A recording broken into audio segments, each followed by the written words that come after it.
The recording begins with silence. Not the clean silence of a paused tape, but the kind that carries weight. The kind where you can hear the room breathing, a low electrical hum, distant traffic, the faint creak of an old building settling into itself. Then a voice, quiet, controlled, almost reluctant. This statement is being recorded at the request of the diocese. The man clears his throat. My name will not be released. A pause. Papers shift. What follows is a factual account of an attempted rite of exorcism that was terminated after 4 minutes.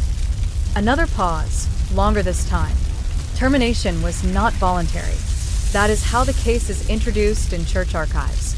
No dramatic title, no sensational language, just a thin folder marked with a date, a location, and a single red stamp indicating restricted access. The file does not explain why the exorcism was stopped. It only states that it had to be. According to parish records, the subject was a woman named Eleanor Watkins, 32 years old. No criminal history, no documented mental illness. Employed as a night shift transcriptionist for a legal firm in northern Ohio. Divorced. No children.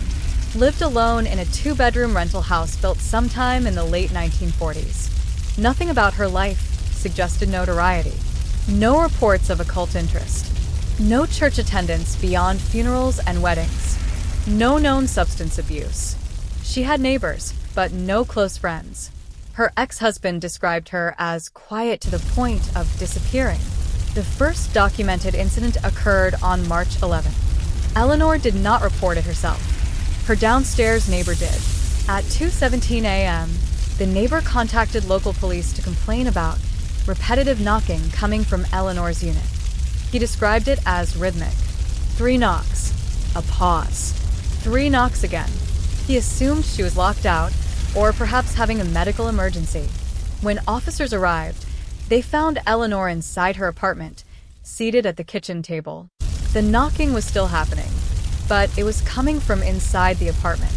According to the responding officer's statement, Eleanor was sitting completely still, her hands flat on the table, her posture rigid. Her knuckles were not moving. Her feet were visible beneath the table. The knocking sound was coming from the wall behind her. 3 measured taps, delivered with consistent force, as if by a closed fist.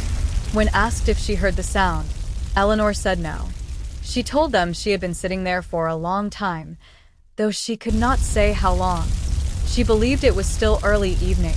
She was confused when told the time.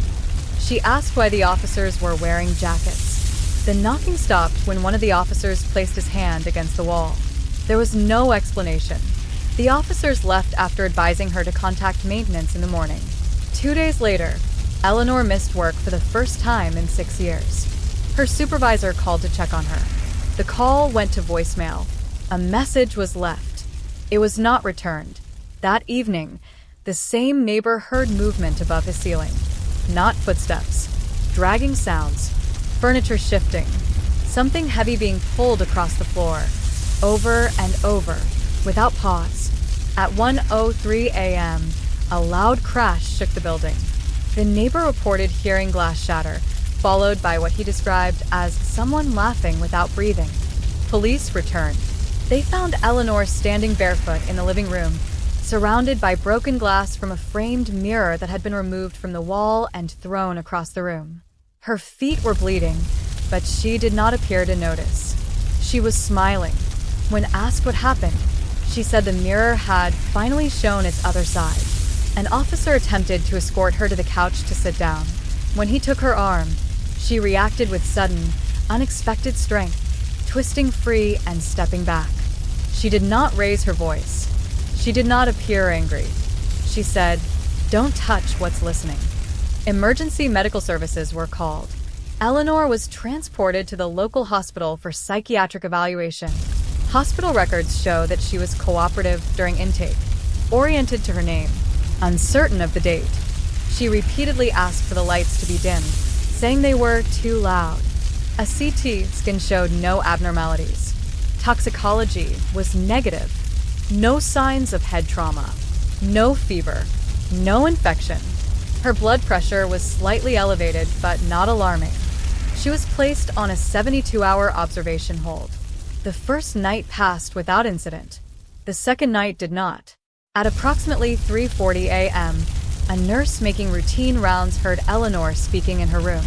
Not loudly, not in distress, conversational. The nurse assumed Eleanor was on the phone. When she entered the room, Eleanor was sitting upright in bed, hands folded in her lap, eyes open and fixed on the far corner of the ceiling. She was not holding a phone. She was speaking slowly, clearly, pausing between sentences, as if waiting for responses. The nurse asked who she was talking to. Eleanor answered, without shifting her gaze. "It doesn't like to be named yet." The nurse noted a sudden drop in temperature in the room, though this was later attributed to a malfunctioning vent. When the nurse attempted to redirect Eleanor's attention, Eleanor began to recite a series of numbers, not randomly, in precise sequences.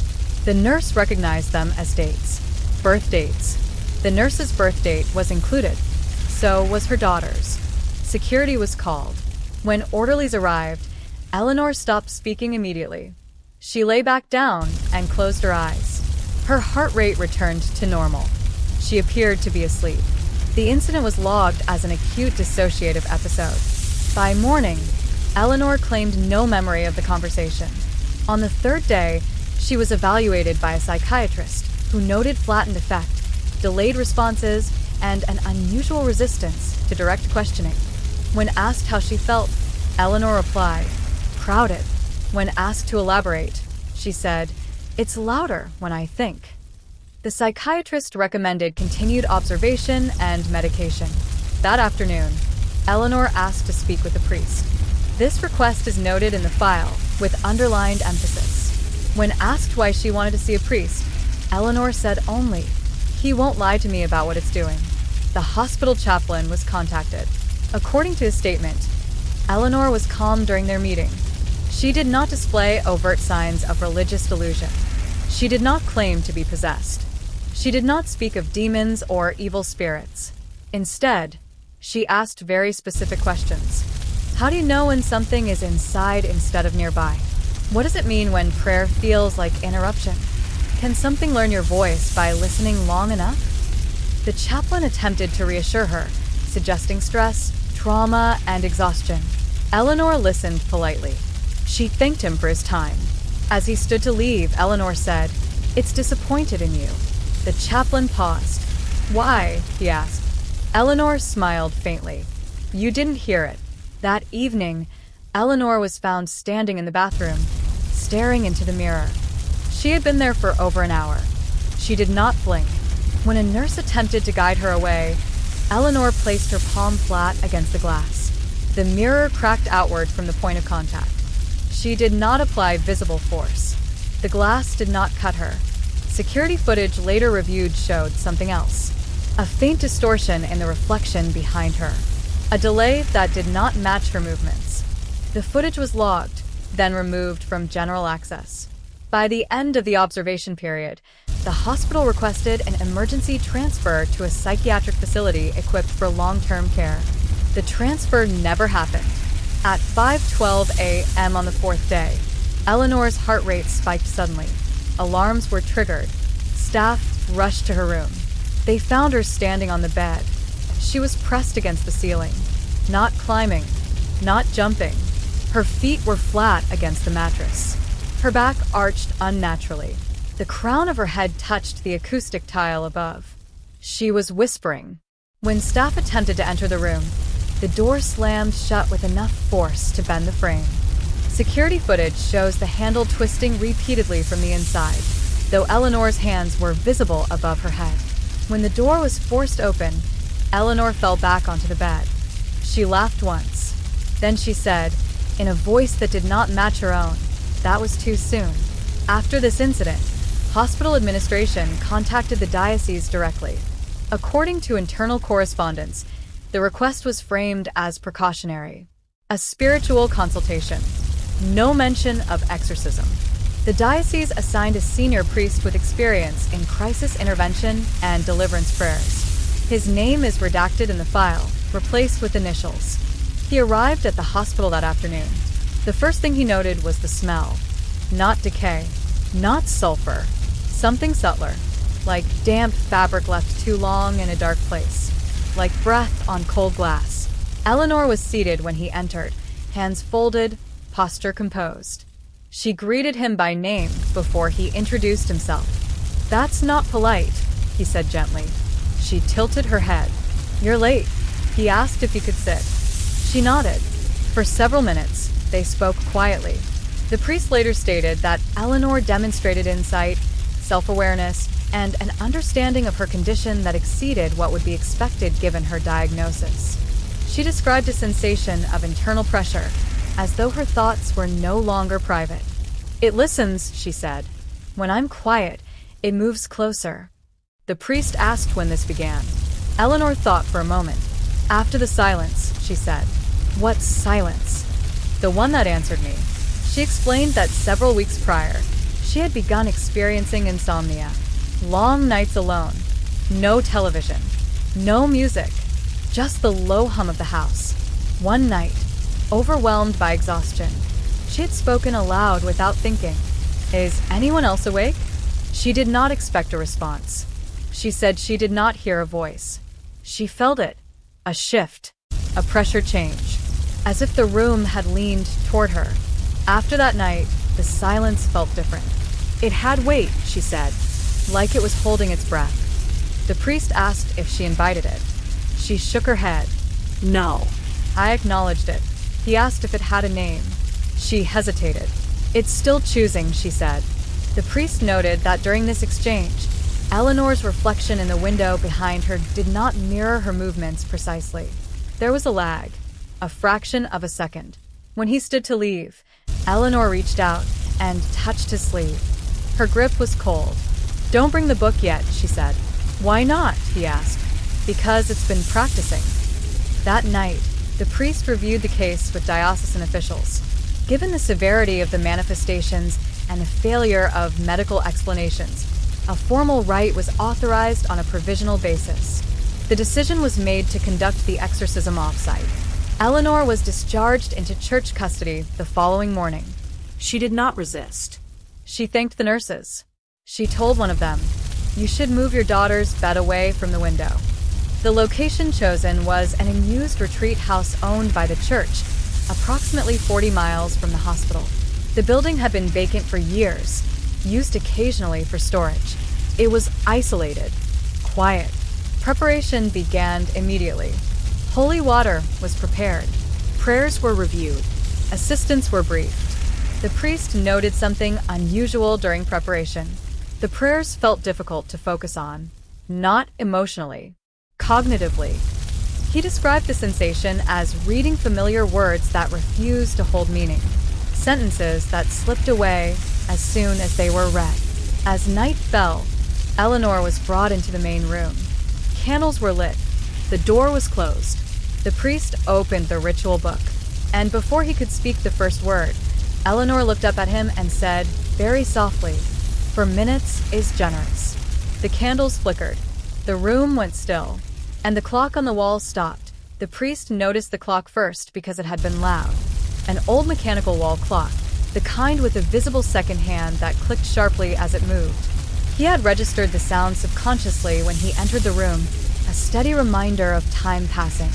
When Eleanor spoke, the sound stopped. Not slowed, not skipped, stopped. The second hand froze between ticks, angled slightly downward, as if caught mid-fall. No one spoke. The assistants stood near the walls, hands clasped, eyes fixed on the floor just as they had been instructed. One of them later stated that his ears felt full, as though pressure had built suddenly inside his head. The priest closed the ritual book. That action alone should not have mattered, but the sound of the cover meeting the pages echoed unnaturally, louder than it should have been, reverberating once before fading. "Eleanor," he said calmly, "do you understand why you're here?" She nodded. "Yes." "Do you consent to this, right?" "Yes." Her voice was her own, steady, no distortion, no strain. The priest studied her carefully. She sat in the chair placed at the center of the room, wrists resting on the armrests, ankles loosely bound with soft restraints that could be removed easily if necessary. Her posture was relaxed, almost casual. Too casual. "Are you afraid?" he asked. She considered the question. "I don't think fear works the same way anymore," she said. "It's more like anticipation." The priest opened the book again. This time, when he looked down at the page, the text seemed wrong. The letters were familiar, but spacing between them appeared uneven, as if the words had been subtly rearranged. He blinked once hard. The text returned to normal. He began, "In the name of the Father." The candles nearest Eleanor bent sharply, their flames leaning inward toward her chest as though drawn by breath. Wax began to drip faster, pooling at the base. "And of the sun." Eleanor exhaled slowly. The sound did not match the movement of her lungs. It was deeper, layered, like multiple breaths stacked together, slightly out of sync. "And of the Holy Spirit." The room felt smaller, not physically, spatially. One assistant later described it as the sensation of standing too close to someone who refuses to step back. An invisible pressure pushing inward from all sides. The priest raised his eyes. "Spirit," he said carefully, "if you are present, you are commanded to make yourself known." Eleanor smiled. It was not a wide smile, not threatening. It was the kind of smile someone gives when they are acknowledged after a long wait. Her eyes did not change. Her pupils did. They dilated slowly, unevenly, as if reacting to different light sources that did not exist. "You already know," she said. The priest felt it then, a presence. Not entering the room. Already there. Not beside Eleanor. Within the space itself. The priest continued, voice steady through training and discipline that had been forged over decades. "I command you to identify yourself." Eleanor's head tilted a few degrees to the left. "That's not how it learned to answer," she said. The temperature dropped sharply. One of the assistants gasped involuntarily, a cloud of breath escaping his mouth. Another crossed himself repeatedly, fingers trembling. The priest stepped closer. "By whose authority do you remain?" Eleanor's hands tightened on the armrests. The wood creaked. She did not clench her fists. Her fingers simply pressed downward, slowly sinking into the surface, as though the material had softened beneath her touch. "Authority," she repeated softly. That word always comes early. The priest felt a sudden pressure behind his eyes, like the beginning of a headache. Images flickered at the edge of his vision. Nothing coherent, just movement. Shadows folding inward, a suggestion of depth where none should exist. He pressed on. "I command you to release this woman." Eleanor laughed. It was quiet, almost embarrassed. "She thinks that too," she said, "that this is something being done to her." Her voice changed on the next sentence. Not dramatically, subtly. The pitch lowered by half a step. The cadence shifted, words stretching slightly longer than natural speech allowed. But she made space. The candles went out, all of them, at once. The room plunged into darkness, so complete it felt artificial. No moonlight through the windows.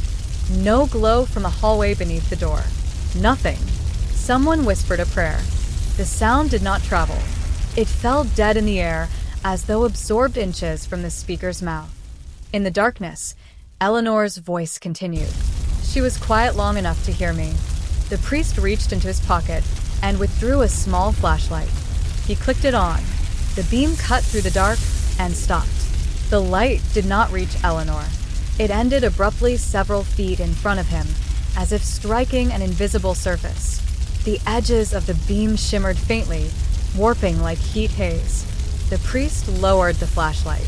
His heart was pounding now, not from fear, but from recognition. This was wrong. Not violent. Not chaotic. Structured. Intentional. "Who are you?" he asked again more forcefully. There was a pause. In that pause, Eleanor inhaled sharply. Her chest rose higher than anatomically possible, ribs stretching beneath her skin, her spine arching as if pulled upward by an unseen force. Her head tilted back, chin lifting toward the ceiling. Her mouth opened. When she spoke, the voice that emerged was not louder. It was closer, I am the answer to being noticed. The assistants froze. One of them began to cry silently, tears streaming down his face without sound. The priest felt the room tilt, not physically, conceptually, like the rules governing distance and direction had been nudged aside. "You will not speak," the priest commanded, raising his voice. "You will be silent." Eleanor's body shuddered. Her teeth chattered once, then she smiled again. "I don't need to speak," the voice said. "You hear me already." The priest began the prayer of command. The words felt heavy in his mouth, as though spoken through thick cloth. Each syllable required effort, concentration. He forced them out one by one, refusing to break rhythm. As he spoke, the room responded, not violently, reactively. The walls emitted a low vibration, like distant machinery starting up beneath the floor. The sound grew gradually louder, settling into a steady hum that resonated in the chest. Eleanor's eyes rolled back, revealing only the whites. Her body lifted slightly from the chair. Not levitating, unweighting. The restraints went slack as her feet rose an inch above the floor. One assistant shouted. The priest did not stop. "In the name." Eleanor's head snapped forward. Her eyes locked onto his. They were fully dilated now, black from edge to edge. "You should stop," she said. The priest felt a sudden surge of nausea. His vision blurred. For a split second, the room around him was replaced by something else. A narrow space, walls too close together, darkness pressed tight against his skin, a sense of being watched from inside his own head. Then it was gone. He staggered, catching himself on the edge of the table. The assistants rushed forward instinctively. "Stay back," he ordered. Eleanor's feet touched the floor. The hum intensified. The clock on the wall began to tick again. Not normally, rapidly. The second hand spun wildly, blurring into a circle. Eleanor's mouth moved, but the words did not match. Her lips formed sounds that did not exist in any language the priest recognized. The air around her face rippled with each syllable, as though the sound itself carried mass. The priest felt something press against him. Not physically, mentally. A probing pressure, testing, sliding along the edges of memory. He saw flashes. Moments he had not thought of in decades. Private doubts. Unspoken fears. The thing inside Eleanor was not forcing its way in. It was listening, learning. The priest slammed the ritual book shut. The sound cracked like a gunshot. "Enough," he said. The word carried weight. The room shuddered. Eleanor screamed. The scream was layered, multiple tones overlapping, some too low to hear clearly, others piercing enough to make the assistants clutch their ears. The pressure spiked. The priest felt his knees buckle. One assistant collapsed to the floor, vomiting. Another screamed for them to stop. The priest raised his hand. "End it," he said, not as a command to the entity, but to the rite itself. The words of dismissal left his mouth instinctively, the emergency termination prayer spoken only when continuation poses immediate danger to all present. The effect was immediate. The hum cut out. The candles relit themselves in a rush of flame, wax splattering outward. Eleanor dropped back into the chair. The restraints snapped tight. She went still. Silence returned. Not heavy, hollow. The priest stood there, breathing hard, sweat soaking through his collar. His hands were shaking uncontrollably. One assistant sobbed openly now. Another stared at Eleanor, whispering her name over and over as if to confirm she was still human. The clock slowed. Tick, tick. Tick. 4 minutes had passed. The priest approached Eleanor cautiously. "Eleanor," he said. Her eyes fluttered open. They were normal, brown, focused. She looked around the room, confused. "Did it happen?" she asked quietly. The priest did not answer. She swallowed. "It's farther away now," she said. "But it's angry." The priest stepped back. "We're done," he said. "This cannot continue." One assistant protested. "But Father." "No," the priest snapped, sharper than intended. "This ends now." Eleanor frowned. "You shouldn't have stopped," she said. The priest met her gaze. "Why?" he asked. Her lips trembled. because it knows your voice now. The room creaked, not settling, listening. Somewhere in the walls, something shifted, slow and deliberate, like a body adjusting its position after a long period of stillness. The priest felt it again, that pressure.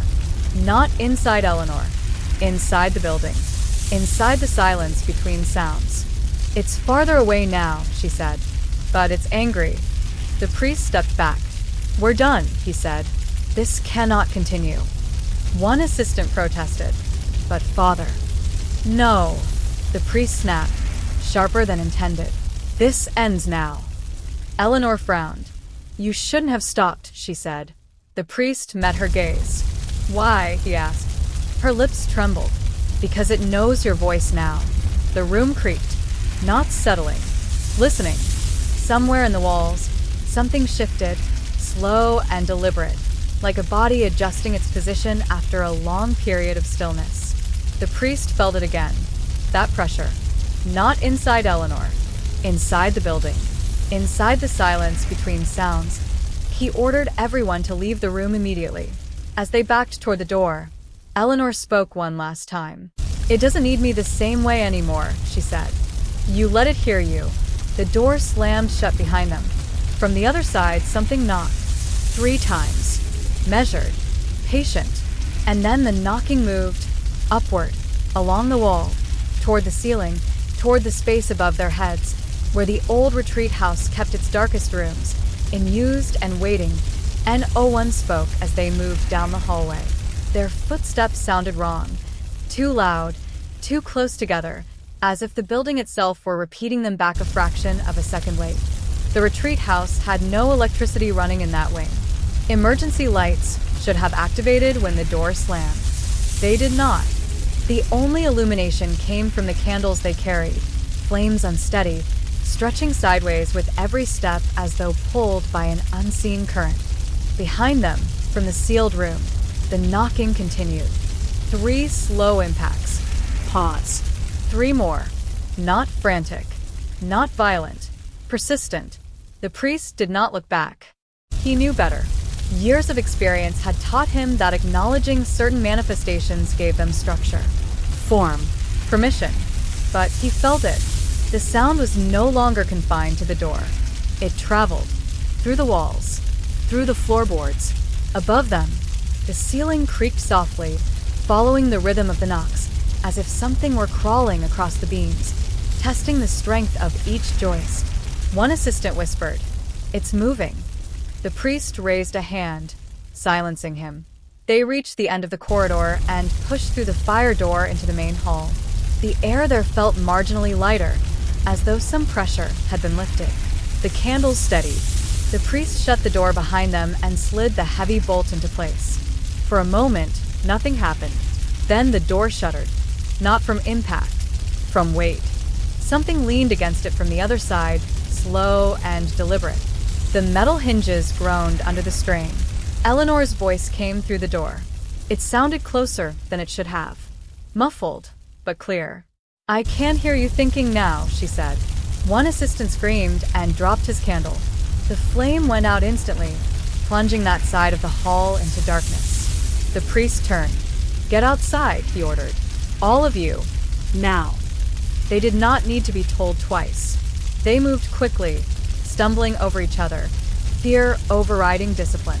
The front doors of the retreat house stood at the far end of the hall, heavy wooden slabs reinforced with iron. The priest reached them first, throwing them open. Cold night air rushed in. They spilled out onto the gravel drive. The retreat house loomed behind them, dark against the sky. No lights in the windows. No movement visible from outside. For several seconds, nothing happened. Then, slowly, one by one, the windows on the second floor began to fog from the inside. Breath. Not human. Too much of it. Condensation bloomed across the glass in irregular patches, as if someone were pressing their face, their hands, their entire body against the panes. The priest felt a sharp pain behind his eyes. He turned away. "Get in the vehicles," he said. "We are leaving." One assistant hesitated. "What about her?" The priest did not answer. They drove away without headlights for the first mile, the road barely visible beneath the moon. No one spoke. The sound of the engine felt intrusive, as though they were making too much noise. Only when the retreat house disappeared behind the trees did the priest allow himself to breathe deeply. His hands were still shaking. He closed his eyes briefly and saw flashes of the room again. The way the light had stopped short. The way the voice had pressed against his thoughts, not attacking, but studying, learning. When they reached the parish safe house, the priest made several calls. Diocesan authorities, a senior exorcist, an emergency review board. His report was brief. The rite was terminated due to immediate risk of spiritual contamination, he said. The presence demonstrated adaptive intelligence and environmental manipulation inconsistent with standard cases. There was a long silence on the other end of the line. "What do you recommend?" someone finally asked. The priest hesitated. "I recommend isolation," he said, and silence. Arrangements were made quickly. Eleanor was not returned to the hospital. Instead, she was transferred under church supervision to a remote facility used rarely, only in cases deemed unstable and unresolved. The official paperwork described it as a place for extended spiritual care. In reality, it was containment. The facility was old, older than the retreat house, built of stone, thick-walled, windowless in its lower levels. Its history was not discussed openly. Eleanor arrived just before dawn. She was quiet during the drive, staring out the window, expression neutral. When asked how she felt, she answered honestly. "It's very close now," she said, "but it's not all here." The priest accompanied her inside. The air in the facility was cold and dry. The lights flickered faintly, casting long shadows across the corridors. Every sound echoed. They placed Eleanor in a ground-level room with reinforced doors and no reflective surfaces. The walls were bare stone. The bed was bolted to the floor. The priest stood in the doorway, reluctant to leave. "Eleanor," he said softly, "do you understand what's happening?" She nodded. "It's listening through you," she said. "Through the prayers. Through the words you use to push it away." He felt a chill. "That's not how this works," he said, though the words lacked conviction. She looked at him with something like pity. "It doesn't need permission," she said. "It needs patterns." The door closed. The bolt slid into place. The priest remained there for several seconds, hand resting against the cold metal, before forcing himself to turn away. The first night passed without incident. The second did not. At 2:44 a.m., the security cameras in the lower wing malfunctioned simultaneously. Static filled the screens. Audio cut out. Guards reported hearing movement in the walls. Scratching. Slow dragging sounds that followed them as they walked the corridors, always just out of sight. One guard later stated that when he stopped walking, the sound stopped with him. Eleanor was found standing in her room, facing the wall. She had been there for hours. Her fingernails were broken and bleeding. She had carved something into the stone. Not words. Shapes. Repeating curves and angles that made the eyes slide away when focused on too long. The guards could not describe them afterward, only that looking at the markings made them feel disoriented, as though their sense of direction had been tampered with.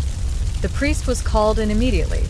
When he arrived, Eleanor was seated on the bed, hands folded, calm. "It doesn't like the stone," she said.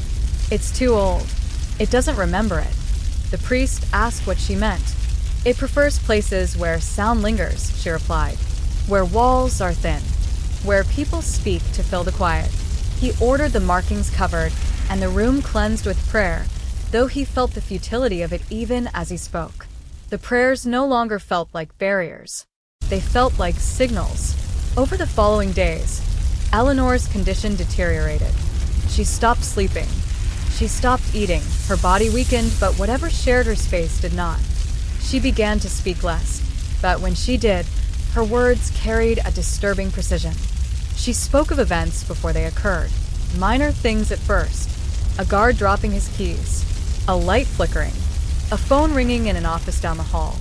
Then larger things. A priest slipping on the steps outside.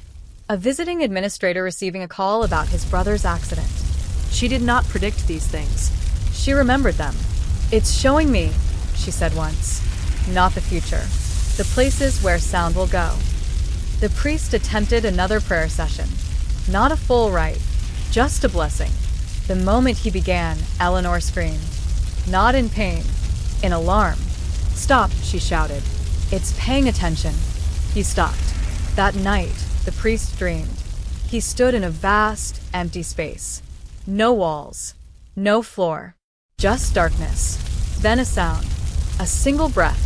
Behind him, he woke with a scream, heart racing, the sensation of something retreating from his thoughts like a hand pulling away from a hot surface.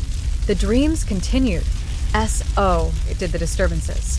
The facility reported unexplained power failures, doors unlocking themselves, footsteps in sealed corridors, whispering that mimicked the voices of staff members, calling guards by name.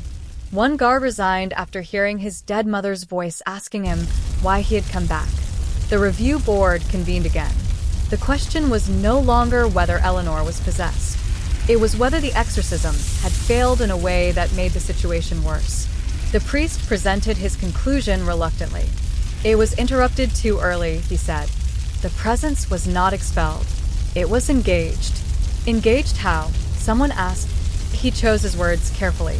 It was allowed to observe resistance, to learn the structure of our response. Silence followed. Finally, someone asked the question no one wanted to voice. Can it leave her? The priest closed his eyes. I don't think it ever needed to stay. That night, Eleanor disappeared. There were no alarms, no broken locks, and no camera footage. Her room was empty when guards checked at dawn. The bed was untouched. The restraints lay neatly folded on the floor. On the stone wall, where her carvings had been, there was something new. A single sentence, etched deeply into the stone. The letters were uneven, as if carved by unsteady hands. 4 minutes was enough. The priest arrived an hour later. He stood in the doorway, staring at the words. Behind him, somewhere deep within the facility, a door closed softly, not slammed, closed. And in the silence that followed, he realized something with a cold, sinking certainty. The knocking had stopped, not because it was gone, but because it no longer needed to ask to be let in. The disappearance was never reported to civil authorities. Official records state that Eleanor Watkins was relocated for ongoing care. No missing person report was filed. No public notice issued. The facility was sealed within 48 hours under the justification of structural concerns and discontinued use. The priest knew better. He returned alone 3 days later. The road leading to the facility was already beginning to disappear beneath overgrowth, as if it had not been used in years rather than days. The gate stood open. The lock hung loose, rusted through, though it had been replaced less than a week earlier. Inside, the air was stale. Not abandoned stale, occupied stale, as if the building had been breathing slowly, recycling the same air over and over without release. The lights did not work. The priest moved by flashlight, the beam cutting through the darkness in thin, trembling lines. The stone corridors swallowed sound.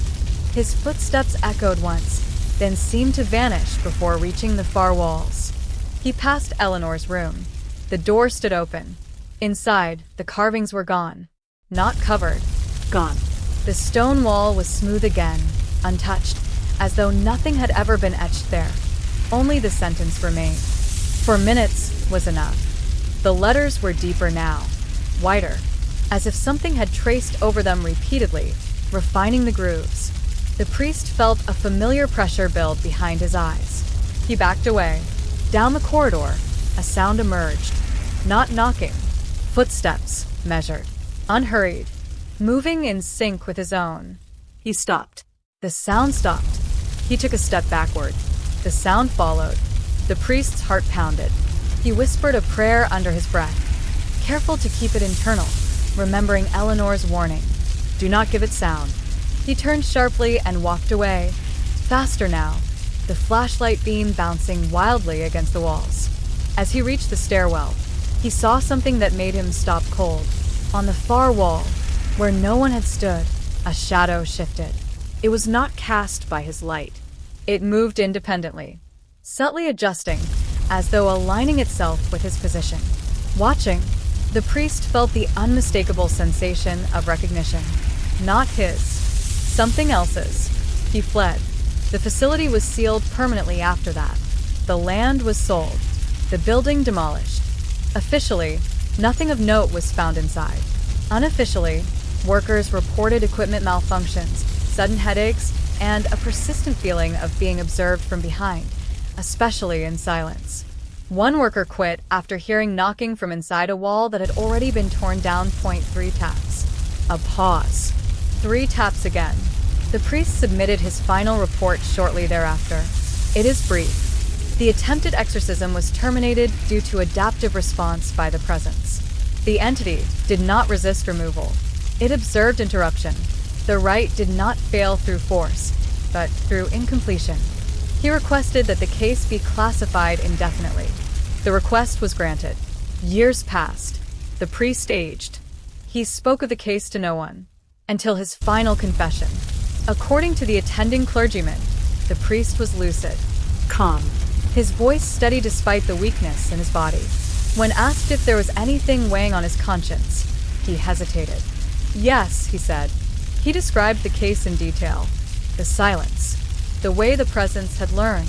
The moment he realized that stopping the rite had not prevented something worse, but enabled it. I thought I was protecting us, he said, but I taught it something instead. What did you teach it? The confessor asked. The priest stared at the wall for a long time before answering. That we stop when we're afraid. That night, the priest died in his sleep. The nurse on duty later reported hearing movement in his room just before the end. Not violent, not frantic, just someone walking slowly around the bed. The autopsy listed natural causes. No abnormalities. No signs of distress. Only one unexplained detail. The nurse stated that when she entered the room after the flatline alarm, the clock on the wall above the bed had stopped. The second hand frozen mid-tick, for minutes past the hour. Since then, there have been reports. They are scattered, easy to dismiss. A woman alone in her apartment hearing rhythmic knocking from inside the walls. A man waking in the night with the sense that the silence in his room has weight. People reporting that when they speak aloud in empty spaces, something seems to lean closer, as if listening. There is no pattern of possession. No dramatic outbursts. No need. According to the final addendum attached to the file, written in an unsteady hand years after the fact, the priest offered one last warning. This presence does not announce itself with rage or spectacle. It waits for acknowledgement. It adapts to interruption. It learns from resistance. The addendum ends with a single line, underlined twice. Silence is not empty. The file is closed. But sometimes, when a room is quiet enough and you speak without thinking, just to hear a voice answer the dark, you might notice something. A pause that lasts too long. A pressure in the air. As if the silence has heard you, and is deciding whether 4 minutes will be enough this time.